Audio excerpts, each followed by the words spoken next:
This week on Willful, we're talking to Angela Misri, a Toronto-based journalist, podcaster, and mystery writer, and the author of the Portia Adams Adventure Series. When has being female felt like an advantage in the writing world? Well, to be honest, most of the authors I meet are females. I don't know if that's a YA, MG, young adult thing, but I meet a lot of women writers, so I think that's advantageous. I also think that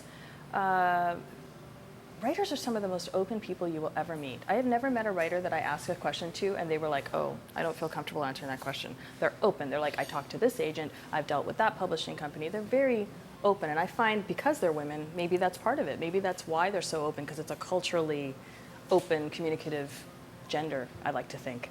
Yeah. So I think that's advantageous. I've never had any problems. I worked in digital my whole life, so I've worked around men for most of my life. I've been the only woman in a meeting with 17 digital guys. So I know what it's like to fight against the barrier of that, and I don't find that at all in writing. Yeah. How do you deal with setbacks in the writing process? I walk away. Yeah. Just like anything else, anything creative, I will write something and walk away and give myself some time. Sometimes you'll get notes back from an editor or from, in my case, like a director for this TV thing I'm doing, and you're just like, oh my God, they don't understand me at all. And you walk away. You're just like, I need a minute to figure everything out. I think that walking away is really important. I also think cutting down and going beneath the surface of what the criticism is really important. Because often somebody will ask you to change something, and it isn't that thing they want you to change. It's that they didn't understand something else. So cutting through that, you have to step back from it to do that. In my own personal writing with no one else involved, you hit roadblocks. You hit writer's block, you hit that mystery totally didn't work, or something happens in real life and you're like, I can no longer write about that because it just feels icky. I think a lot of that is having the confidence to start over. And I have to start over. Sometimes there are just times that you try. I have total notebooks that I've just crossed out. Just did not work. I got to the end of the story and I'm like, I just don't buy it. Like, this doesn't make sense for Portia. You have to be able to let stuff go. Yeah. Portia's very close to my heart, as I've said, but you have to be able to walk away from things and come back.